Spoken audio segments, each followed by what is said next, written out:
রহমতুল্লাহ আলাই 795 হিজরিতে ইন্তেকাল করেছেন।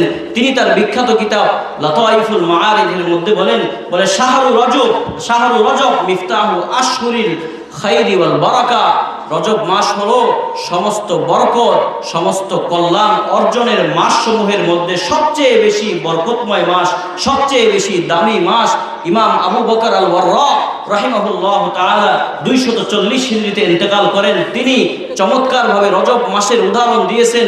বলে রজব মাস শাহরু রজব মাসের দৃষ্টান্ত হলো কাজ্জারই, বাগানের মধ্যে ক্ষেতের মধ্যে ফসল লাগানোর মতো। আর শাবান মাসের দৃষ্টান্ত হলো ওই ফসলের মধ্যে পানি দেওয়ার মতো। আর রমাদান মাসের দৃষ্টান্ত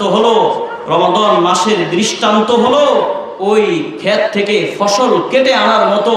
আমরা দেখেন আকাশে যখন মেঘ হয়, আকাশ থেকে যখন বৃষ্টি নামে, তখন দুটো লক্ষণ দেখা যায়। 1 নম্বর আকাশে প্রচণ্ড বাতাস হয়, 2 নম্বর মেঘ হয়।